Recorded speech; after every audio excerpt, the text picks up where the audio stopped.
So whether it be 28 Days Later or The Night of the Living Dead, I think Zombies best illustrates that the people that defend moderators and Valve and all this shit are the undead. I prefer the movie Evil Dead because of the pseudo-mystical aspects behind it of demonic forces controlling them. But essentially, they are zombies, no matter what zombie form you decide to envision them as. They are not people. They do not have a free will of their own. They only rely on some kind of unnatural instinct that perpetuates their existence. That is the role of the zombie. That is the role of the typical Valve fan and the typical naysayer and moderator supporter. And if you look at any topic involving them, you will see this for yourself.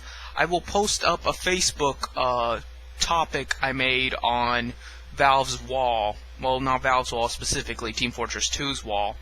But you will see all the excuses in the world they make for Valve, despite knowing all the flaws in their game designs, despite knowing that they charge exorbitant fees for stupid little hat items, despite knowing how their information and the very account that they paid for can be compromised at any time at all, for any reason. Valve never has to disclose why, or it even be a reasonable excuse. They don't care. They love their pain. They love their suffering. And they're so masochistic and sadistic and asshole that they're not humans. You cannot under any circumstance call that a human being. I refuse to. I will wish death upon them. I will wish suffering upon them. I wish their kids get run over. I wish their dog get burned to death. I don't care. Because they're not people. And it doesn't matter what you say otherwise. It doesn't matter, you're so mean, Jim Prophet. You're talking out of ignorance. I don't care. Because you would never, under any other circumstance, show half as much empathy for someone that might even deserve it a minuscule. But you'll serve your vampiric overlords. That's the way I look at the hierarchy. There are humans, there are vampires, and there are zombies. And at the bottom is you, the zombie, the hobbling mask of flesh that just goes through life doing what you're told, and you live in this perpetual negative existence of doing as your vampire masters tell you. And the vampires themselves are evil, but they're intelligent, they're self-aware, and they're controlling on the down low. I don't know if anyone in the vampire seat is even human, because it seems hard to imagine that as stupid as the so-called Homo sapien can be, that it would take a human brain to muster up this level of evil at the same time that level of intellect.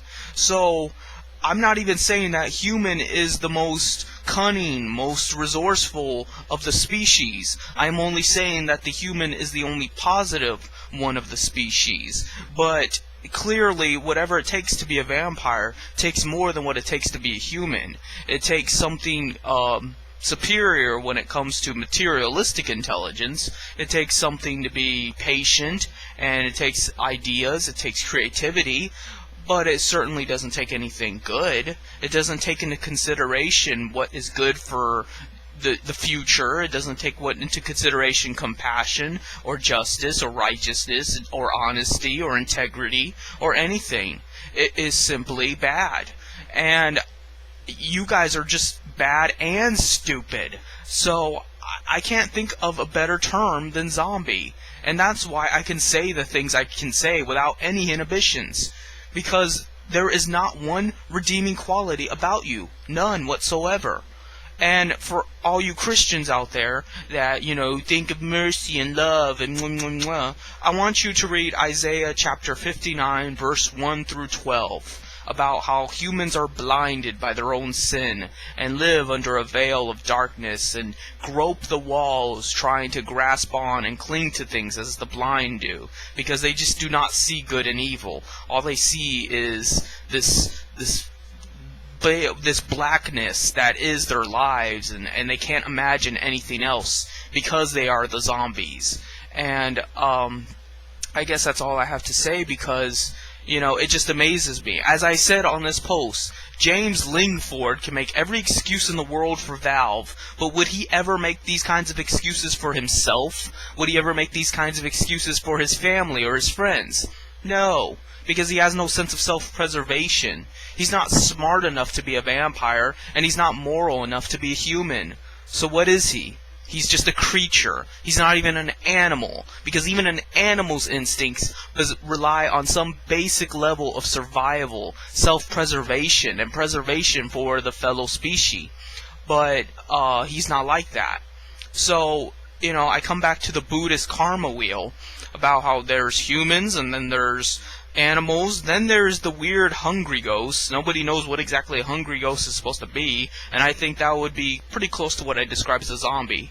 Then there are the devils, which are like, the vampire overlords, and then you got the backward side of the wheel, the after humans are the war gods and celestial beings of angels and space marines, if you prefer to call them, and then there are the ultra gods, the supreme cosmic force that the Jedi talk about and shit. I'm not going to go into all that. That's not what the topic's about here. The topic is about how most people, most 99% of this country or any other country, are hobbling masks of flesh. And they have no feelings, they have no remorse, and there is no reason to worry about their death, destruction, pain, or anything. And that's it.